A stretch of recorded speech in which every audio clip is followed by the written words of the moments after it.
Sachin, I think you're muted.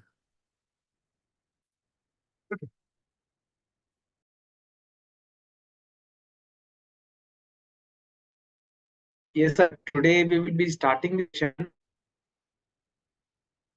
by paying respects.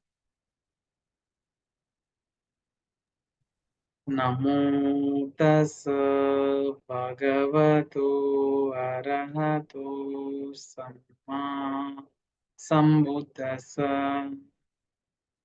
Namo tassa bhagavato arahato samma sambuddhassa. Namo tassa bhagavato arahato samma sambuddhassa. Good evening to all once again. We will be reading from Moving Dhamma Volume 1, written by Bhante Vimalaramsi. Last week, we have covered part of the MN-20, removal of distracting thoughts. Now we will continue reading the balance portion.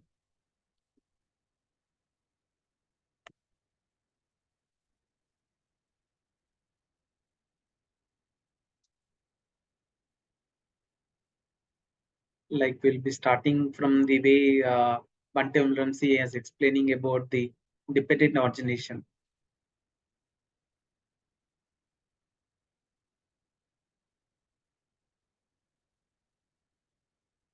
The way dependent origination works is very fast. Every thought moment, it has dependent origination in it. Snaps finger, that was a million times. It happens over and over again very quickly. The more you identify with the dissatisfaction, the more the dissatisfaction keeps arising. The more you identify with it, the more pain you experience. How to let go of the pain? I used to get a kick out of one of my friends that was a Zen teacher, and he would teach people about Buddhism, and he would say, Buddhism is about pain. Here, Bhante is saying about how dependent origination works very fast. Like, let us say, Bhante, in general, in Dhamma discussions also, he says that one snap of a finger is a million times. The way of arising and passing away of consciousness. And it arises, it happens over and over again. And pain arises when we identify with the dissatisfaction or the experience which is happening through dissatisfaction. And Bhante is explaining about one of his friend teacher who was from Zen tradition, who says that Buddhism is about pain. And then he would just sit there and he would not say anything more. He did not say anything about the cause of the pain or the possibility of the cessation of the pain or the way to do with it. He just said, Buddhism is about pain. I know some people that are teaching Vipassana that they want you to have pain arise. So they tell you as soon as pain sensation arises, you put your attention right in the middle of that pain and watch for its true nature. You are supposed to stare at that pain in your knee or whatever it happens to be, and you watch all these different characteristics arise and pass away. But you are missing something when you do that. You're not seeing mind's reaction to the pain, which is tightened around it. Don't want it there. Pain by nature is repulsive thing, is the four noble truths being taught. When they say, put your attention right in the middle of the pain, I am telling you is when this feeling arises, pain is going to arise. Welcome to having a human body. What do you do with it? First, you notice all the thoughts about the pain and you let those thoughts go and relax. Next, you notice a tight mental fist around the pain. The truth is, when these kind of sensations arise, they are there. Anytime you try to fight with the truth, anytime you try to control the truth, anytime you try to make the truth be something other than it is, that is the cause of suffering. What do I tell you to do? Allow the pain to be there. It hurts. Hey, okay, it's painful feeling, but it's okay for that painful feeling to be there. It has to be okay because that's the truth. Allow the painful feeling to be there and relax into that. Bring your smile back to your object of meditation. Here, Bhante is explaining about the teachings in some of the teachings of the Vipassana, where they tell to, let us say, some pain has arisen, and they tell to observe that pain at the middle of the pain and try to observe the true nature. But actually, what as per our film teaching, what it says is, whenever it's a pain, a feeling, whenever a pain arises, it is like a distraction. Like if you are completely away from the object of meditation, we need to do 6 hours, and we need to accept the truth as it is happening. Like we should not suppress, or we should not change the truth as it is. We should just allow and just relax the tightness present in the mind and body and bring up the smile and then continue. This is our twin teachings which we need to follow whenever an hindrances arises.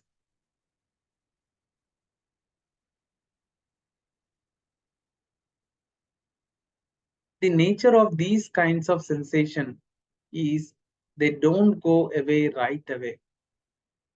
So your attention is going to go back to it. You treat it in the same way again. Let go of the thoughts about it. Relax. Allow the space for that sensation to be there. Relax.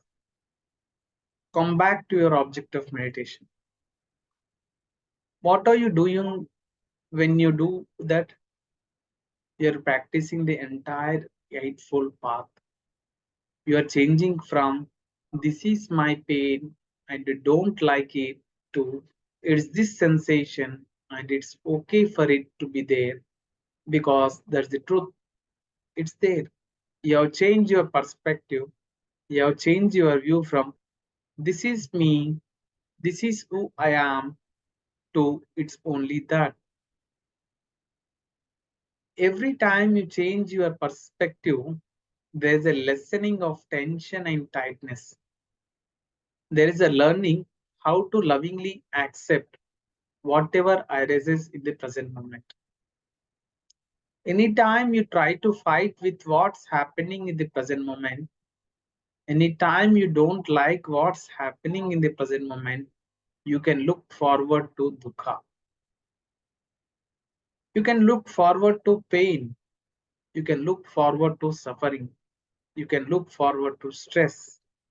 I don't care what name you put on it, it hurts. What is the cause of suffering? The second noble truth. The cause of suffering is craving. How does craving arise? Craving arises as tension and tightness in your body and in your mind.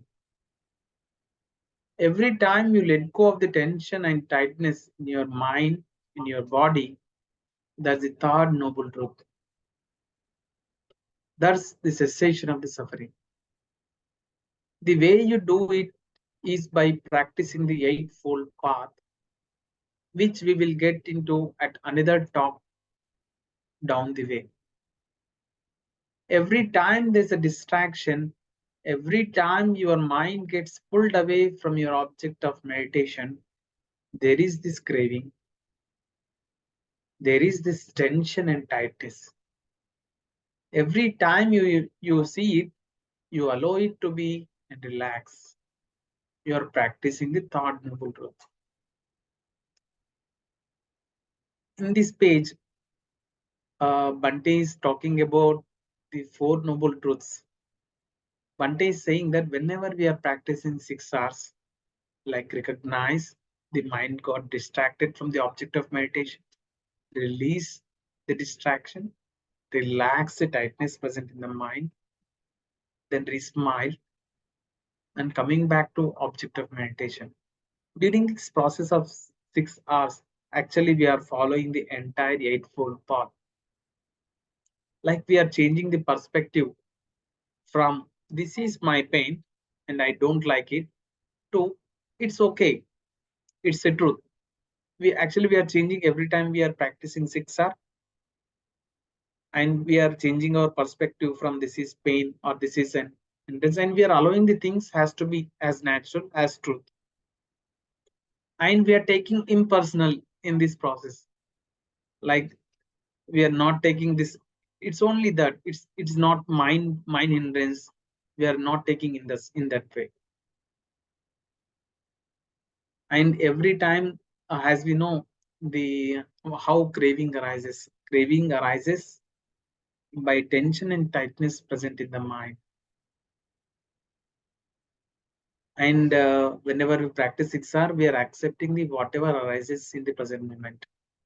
And let us say, if you are not practicing 6 hours and we are trying to control or fight the hindrances by forcing or suppression, it is leading to pain, it is leading to suffering, it is leading to stress, and actually it hurts to us only.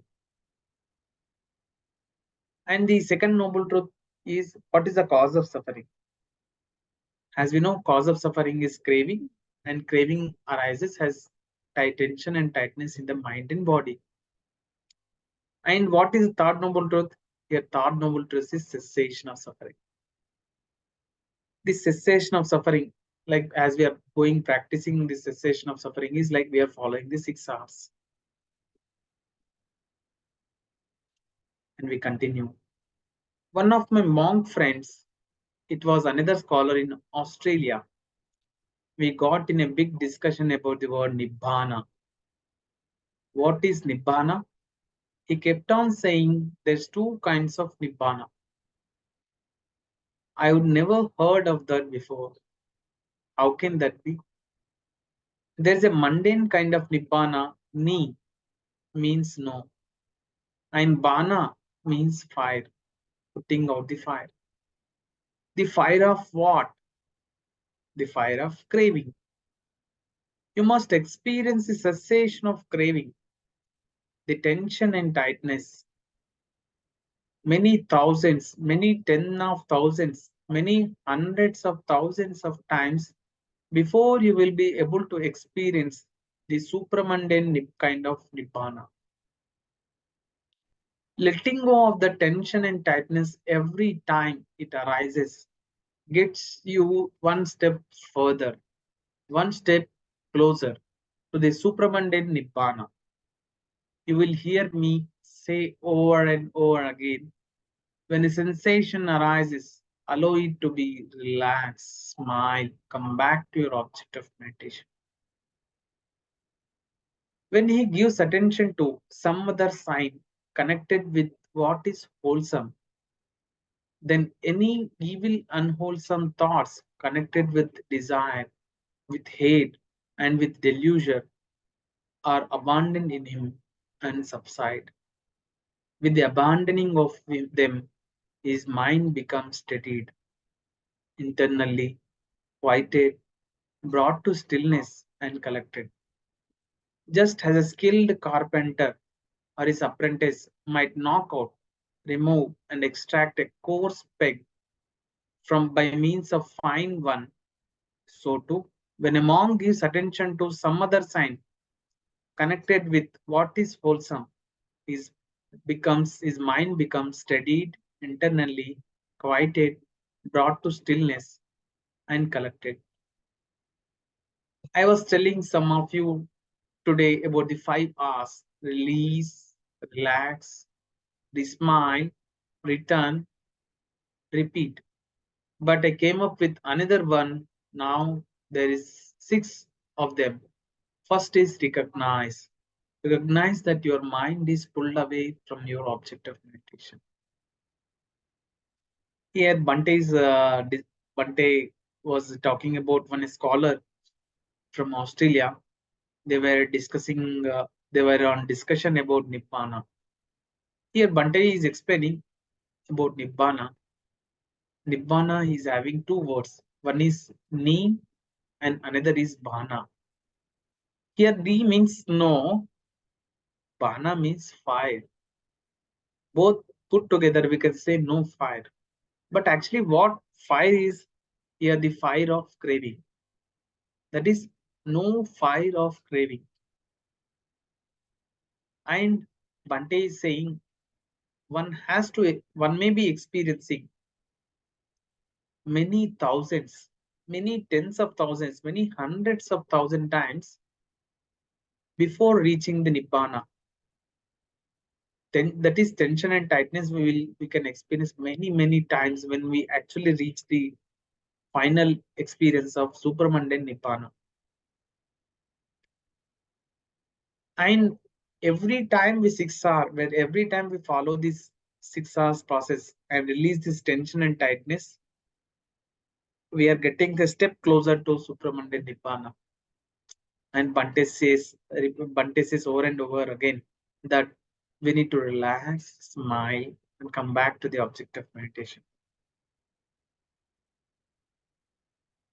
Here in Sutta, initially Bhante is using the word here in Sutta. There is a word which is used as wholesome. I would like to connect with the wholesome. Like in 6R process, we are having a wholesome. It is re-smile. And even in Sutta, when it is written here, when mind, when when a monk when a monk gives attention to a sign of wholesomeness, his his mind becomes quiet, stillness, and collected. It is true. And initially, Bhante has 5 R's. Then Bhante has added one of the first has recognized. Then it has become 6 R's. That is recognize. First is to recognize, then release the distraction and really relax, re-smile, return, and continue doing it. Continue on smiling. Continue on with your object of meditation. Repeat. Anyway, when your mind is on your object of meditation, it's very peaceful and calm. It's wholesome. It's staying with a wholesome object. When your mind gets distracted, that's when the craving, the clinging, and the pain begin. The more you get involved with that distraction, the more there is the this is me, this is who I am, and I want to control it, and I want it to be the way I want it to be, and it is, and it never is. So there's your suffering. But what I want you to get in the habit of doing is seeing how this distraction arises. Again, we don't care about why it arises.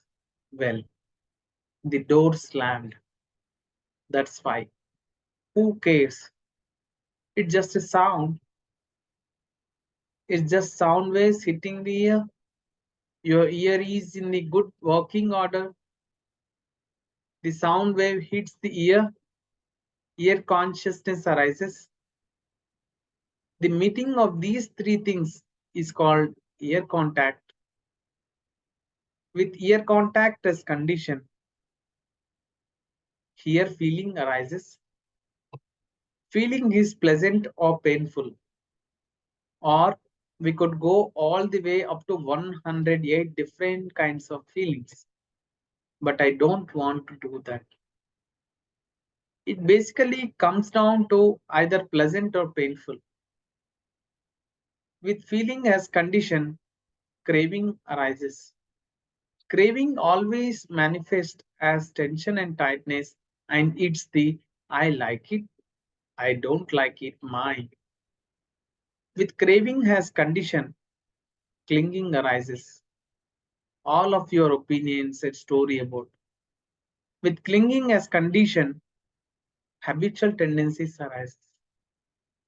I always think this way when this kind of feeling arises.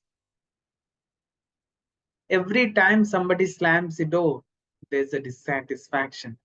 I always act the same way when that happens. That's the cause of a lot of suffering because I don't like the door to slam.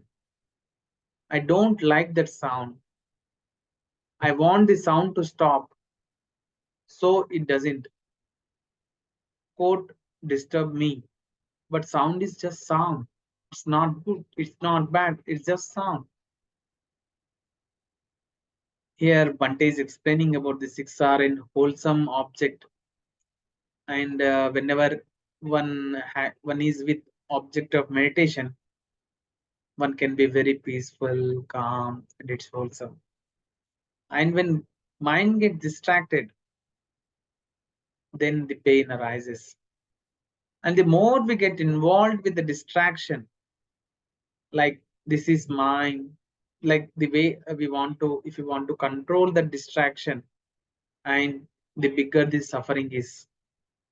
Therefore, we need to apply the 6 R's whenever we are away from the object of meditation. And Bante is giving an example of a door sound, like in general perspective, like if someone closes the door suddenly, or someone gets the sound of a door, once one can have a mind perception has a disturbing sound. But actually, sound is sound. It's a not good sound or a bad sound. It's sound is sound. Like it is a ear contact actually which is arising. We have to accept like it is sound. It's okay to have, and we should not get involved into like I like it, I don't like it. There comes the suffering if we go with I like it mind or I don't like it mind. It's a very good analogy of Bante where he's explaining about sound of a door. Then it's okay for the sound to be there. It has to be okay. Why? Because it's there. It isn't dependent on whether you like it or dislike it. It is there. You don't have to control over it. Your reaction is the cause of suffering. I don't like it. I hate that when it is happens. It disturbs my meditation. It makes me upset and frustrated. And your mind goes off into 1,000 different things. And then with the distraction, then comes more distraction. And it pulls your mind away further and further away from your object of meditation. Sometimes you can get caught for a long period of time. Then somebody else slams the door, or the wind catches it, or another sound happens, and your mind takes off with that one. What you think and ponder upon, that is the inclination of your mind. Whenever this sort of thing happens, I don't like it. I want it to be different than it is.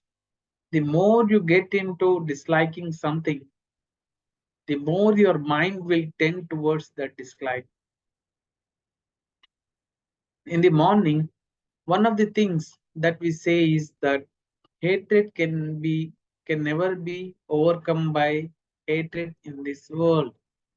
Hatred can only be overcome by love. I like to change that around a little bit because hatred is such a hard word. How about aversion can never be overcome by aversion? Aversion can only be overcome by loving acceptance. How's that sound? Will you always act in this way?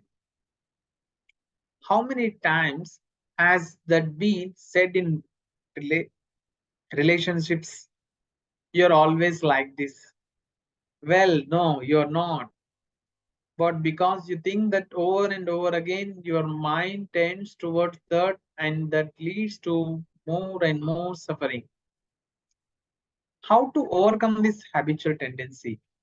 Sharpen your awareness to see when something happens and the feeling that arises because of that contact, and relax right then. If you relax that craving right then you don't have clinging, you don't have your habitual tendencies.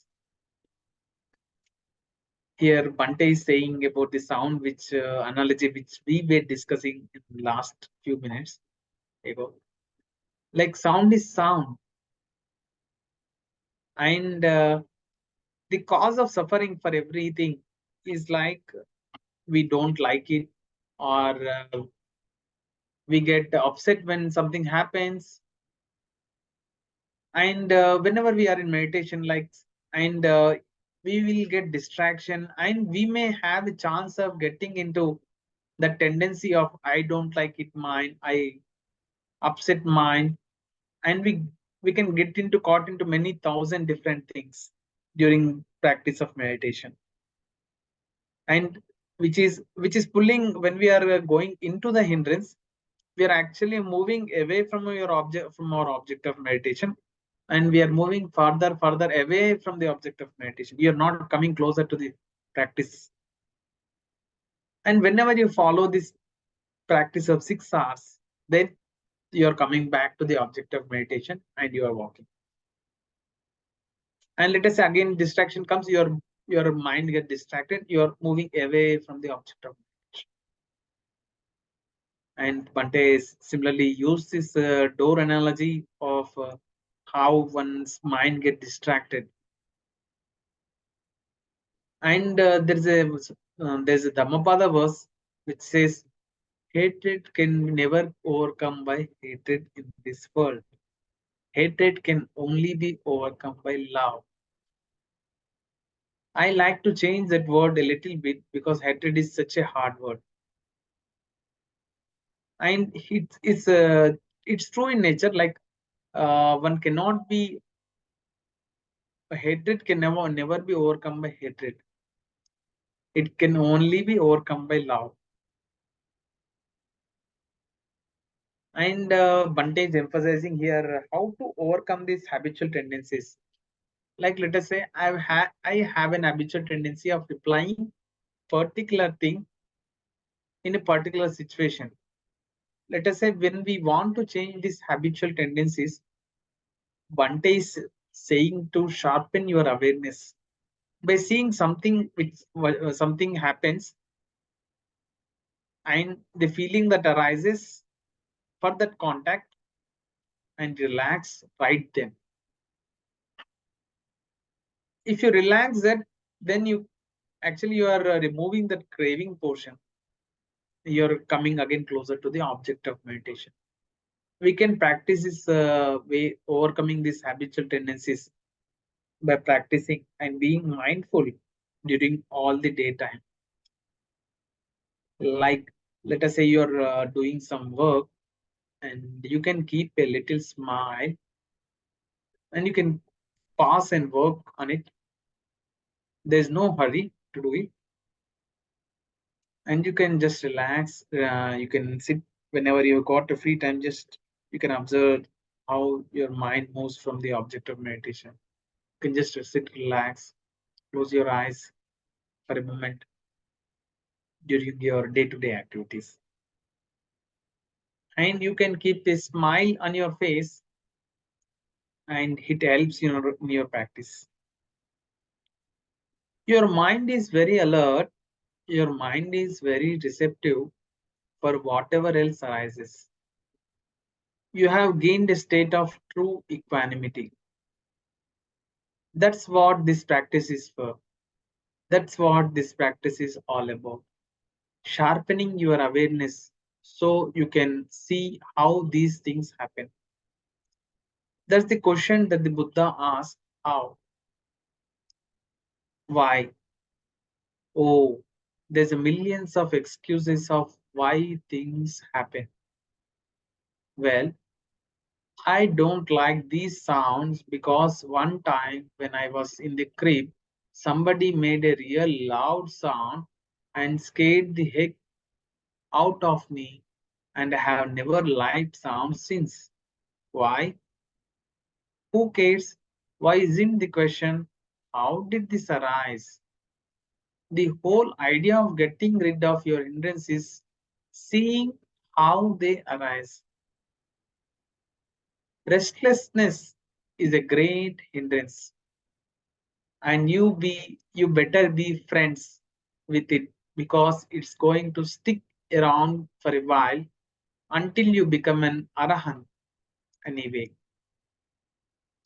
What is restlessness? Restlessness, first off, is a painful feeling. There's the I like it, I don't like it, and then there's all the stories about what's happening in the restlessness. Restlessness is every distracting thought, every thought that pulls you away from your object of meditation is part of restlessness. You are sitting in a meditation, and all of a sudden, you think about what happened last year, what happened last week, what happened yesterday. Doesn't matter. What's going to happen tomorrow? Doesn't matter what the distraction is. As soon as you recognize that your mind is not on your object of meditation, then let go of the distraction. Relax, smile, come back to your object of meditation. The nature of these kinds of distraction is they are not going to go away right away. Your mind gets pulled back and starts thinking again. How did that happen? Like here, Bhante was saying, for any instances, we can have many kinds of excuses for any instances to happen. Let us say some sound has happened. We can say that I do not like this sound because of such and such a reason, because it has happened in the past. The important thing for anything which arises is how did this happen? The main idea emphasizing by Bhante here is like how to get rid of the hindrances which is arising. Like like you may remember like something, if suddenly you're sitting on meditation and suddenly something recalls you of happened things yesterday or many days before, like 1 year before, but actually what it doesn't matter. It doesn't matter what's going to happen even tomorrow. You should we should not get involved in it. As soon as you recognize when you're away from the object of meditation, you let go of the distraction, that relax, recognize, release, relax, smile, and come back to your object of meditation. Whatever may be the distraction, maybe it may be I like it fine or I don't like it fine. And Bante is emphasizing about restlessness. Restlessness is like Bante in some of the talks he told the restlessness is like One will not be straight, sitting quietly or comfortably. He wants to do something. That is a part of restlessness. And how to overcome this restlessness? Restlessness is nothing but a distracting thought. We know how to distract, how to remove this distraction is through practice of 6 hours. Important thing is recognizing that mind is getting distracted. And we continue on. Take more interest in how the movement of mind's attention got from being very peaceful and calm on your object of meditation to being distracted. How did that happen? As you take more and more interest in how your mind gets distracted, you start becoming more familiar with the process because it is a true process. A lot of people will take words like restlessness or automobile or pain.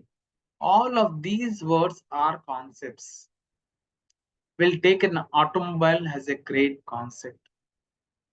Go outside and show me where your automobile is. Is it the wheel? Is it the bumper? Is it the headlight? Is it the steering wheel? Is it the motor? You can go on and on and on. This is thing that has many little parts that are put together to make up this idea that this is one thing. The same thing happens with pain. What is pain? It is heat. Is it anxiety? Is it dislike? Is it vibration? And it can be made up of all of those things. But when it's pain, it turns into my pain. When you start taking it apart and saying, well, this is heat, here's some vibration, here's some dislike of it, and this feeling arises, and all of these different parts, you start seeing that it's not yours. It's just part of a process that arises. It happens in the same way every time. Tell me how it happened. When restlessness, what happens first? What happens after that? What happens after that? When you become familiar with how your mind becomes distracted, you start letting go a little bit more quickly because you are recognizing this process. It's not me, it's not my restlessness, it's not my thoughts, it's just a bunch of little things that are put together to make up this concept. You are taking the concept apart and you are starting to see these little things arise. As you become more familiar with how they arise, you can let go of them more quickly, more easily, and that process is called dependent origination. Here, Bante is telling us and how to become, like how to cultivate a mind of peace and calm, and how to get rid of the distractions. The more you get involved with the distraction, then the pain arises. Here, Bante is explaining about the concepts. Like Bante says that every words, like let us say an example of automobile. Actually, let us say we call in general. Let us say we have a car, and when let us say when we say that it is a car, and we cannot identify car to particular thing. Actually, car is made up of many parts combined together, and we cannot say tire has a car, steering wheel has a car, engine has a car, total total we have made a concept. A concept has been made that car is called when all these things gather together. Like it's a concept. Bhante is telling that it's only a concept. Even when we talk about a pain, uh, it may be heat. Is it heat? Is it anxiety? It is dislike or it is vibration. It is also made up of many things and combined into all things, and we called it as pain. Actually, it is a pain. And whenever we are not taking that process of pain as my pain and we are moving away from my pain, then that means we are moving away from the distraction. We are coming out of that pain. Pain is pain. And every time you practice 6 hours, you're coming, you're moving one step forward from the distractions. And Bhante is talking about restlessness. Like when restlessness, like you can get on, get on from the restlessness by noticing how your mind's attention is moving from one thing to another thing, like observing your mind getting distracted from the object of meditation. And pain is just a concept, and the observing like how the mind's attention is moving from one thing to another is like you are getting into the process of dependent origination, and you are getting whenever you're practicing 6 hours, when you're observing the mind getting distracted, you are making the process of dependent origination more quickly, and we call it as dependent origination. There's not very many people in this country that will teach dependent origination in a meditation retreat, because people, to be quite honest, don't really understand how it works. Then you will be getting more of that later, I promise. But dependent origination, sometimes there's 5 links that you look at, sometimes there's 7, sometimes there's 9, sometimes there's 11. It just depends on the situation and how clear your mind is at that time, how good your awareness of this process is at that time. One of the big thing that's happening in this country is everybody is talking about the importance of impermanence, suffering, and the not self nature of everything. In the Mahavagga, that's one of the books of the discipline, and anytime that's brought up, everybody thinks, oh, the book of discipline, rules of the monks. It's a lot more than that. It's a lot of suttas in it. It has a lot of direction in how to do the meditation. In the Mahavagga, it says, you can see anicca, dukkha, anatta without ever seeing dependent origination. But you can never see dependent origination without seeing anicca, dukkha, and anatta. That's pretty powerful statement right there. That's pretty important actually. You can always see impermanence, suffering, and impersonal nature of everything when you see the process of dependent origination and how it occurs. You will become more and more familiar as your mind begins to calm down. Please don't be impatient. You play with this, you make this a game, and your awareness will take off. And you will be able to recognize these things. Not all of them at once. You will see one thing at a time, but that's okay. The thing that you want to be aware of, that the weakest link in dependent origination is craving. You can recognize it because there is a tightness in your mind and in your body. Here's Bhante is talking that in general, not many people will be teaching the dependent origination in the retreats. In our retreat, the dependent origination is being told, spoken about dependent origination and its links. Here, Bhante is saying that out of there are 12 links in dependent origination. Based on the situation, there may be 5 links, there may be 7 links, there may be 9 links, and there may be 11 links. There may be links may be differed based on the situation and how how clear your mind is. And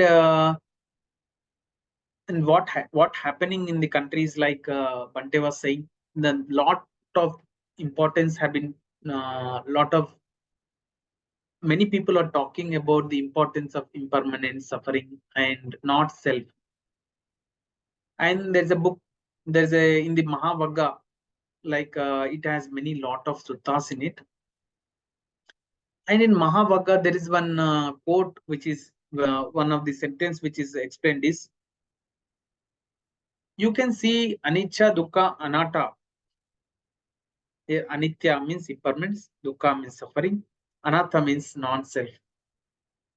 You can see these things without ever seeing dependent origination, and you can see dependent origination without seeing anicca, dukkha, and anatta. And you can always see impermanent suffering and the impersonal nature of everything when you see the process of dependent origination. When you know the dependent origination, you can see the impermanence, suffering, and the impersonal nature of things. And Bante is saying that you can play, like you can practice the meditation. You can play with the meditation in the sense that we need to see how our mind takes off, how our mind is getting distracted from the object of meditation. And if we recognize it every time, like we are playing, we can imagine to be playing a game, like how our mind is getting distracted and how it is in with the object of meditation. And I would like to say the name of the book in which Sister Kemma has written, "Never Mind the Game." In this book, Sister Kemma has told to play a game with our mind. Like whenever mind is getting distracted, you come back to your object of meditation. You practice in 6 hours. You can play like a game. And weakest link of these independent origination is craving. Why? Because we can identify this craving every time when it arises. We can identify as tension and tightness present in the mind and body.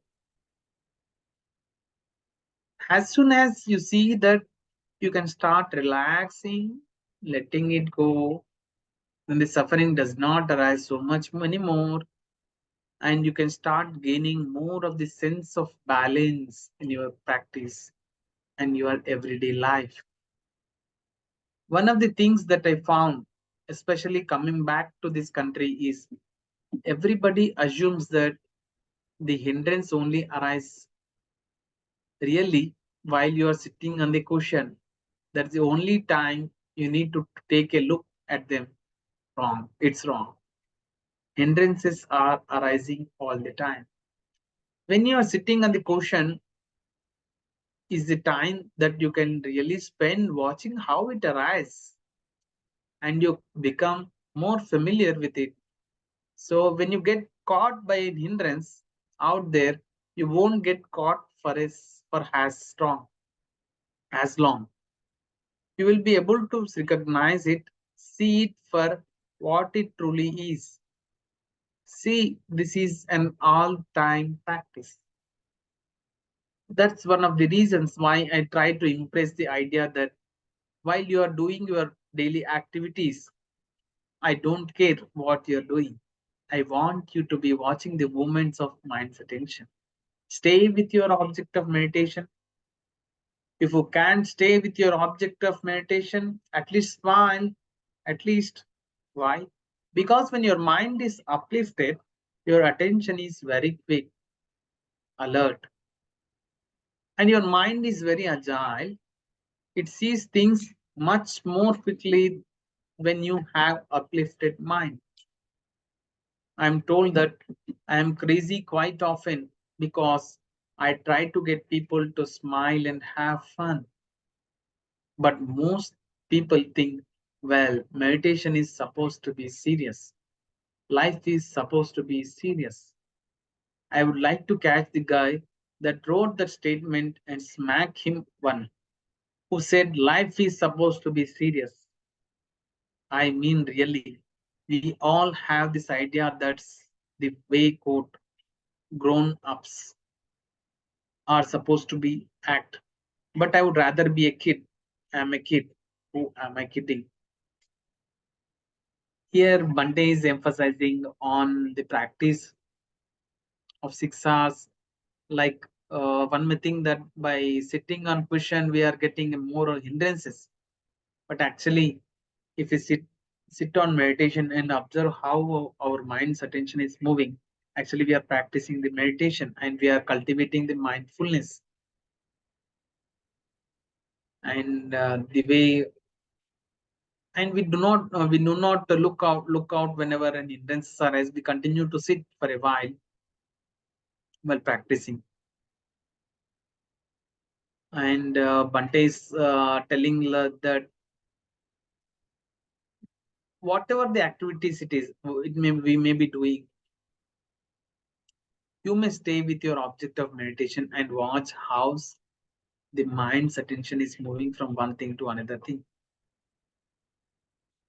And at least, even if you're not able to be with the object of meditation, you can smile, and your mind gets uplifted, and your attention will be very quick and alert. And when your mind is uplifted, you can quickly grasp things. And one of the quote which was written by another author was, life is supposed to be serious. Bante says that life is supposed to be fun. And we should smile, relax. Whatever happens in the future, okay, it's okay. It's okay, we'll be here. And I would like to end this session here as reading. And I would request all of them, like if you have any questions, you can ask, or you can share any thoughts about the practice.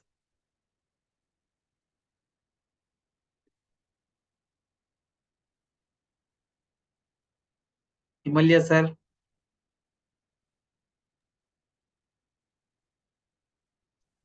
Hi, thank you. Thank you for the session. Yes, I don't have any questions for now. fine sir. How is your practice, sir? First of all, don't call me sir. I am, yes, I don't like being called Fine, sir. fine, Himalaya, fine. You Fine, can how call is me my your name. how Yeah. is your practice? Oh, yeah. Actually, I came back from a vacation recently. Oh, So I was earlier practicing forgiveness. I did a online 10-day yes, yes, forgiveness practice, yes. and that's what I'm practicing. So I came back today only. I'll start tomorrow. Fine. Any help you require, any assistance you require in your practice, you can get with us, and you can call us anytime, and you can WhatsApp Yeah, sure. message if you have any questions, so that we will be happy to guide you to walk on the practice of happiness. Yeah, And sure, sure. Thank you. Thanks for that. yes, Himalaya, fine. Happy to see you. And Paul sir, how are you?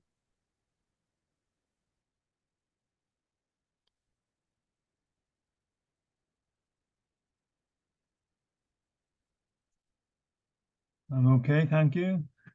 Thank Good, you for good, this. good. Very Nice to nice. see you. Nice to see you. Do you want to share anything about the practice, about Bante's teaching? Not at the moment. It's interesting that you're going through Bhante's book. I missed last week's talk, so I've joined halfway through. So it's interesting. Yeah, I like this. Perhaps you can do more from Bhante's books.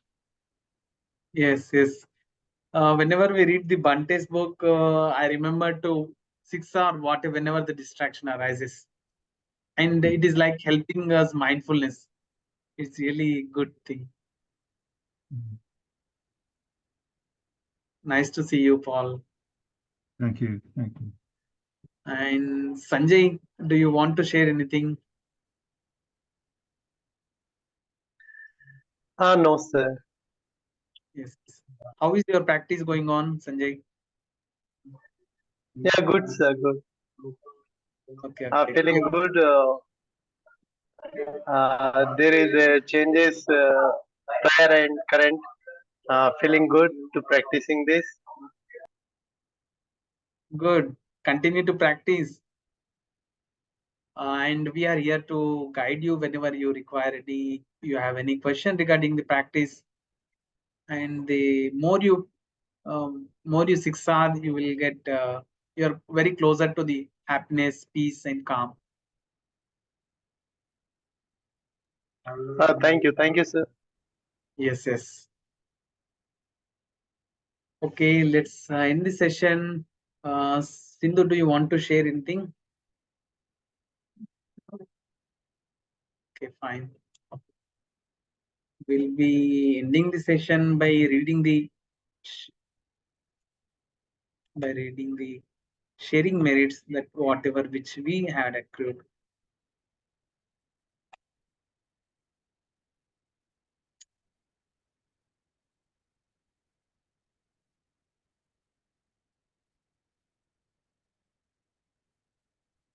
And this sharing merit will be reading all can read along.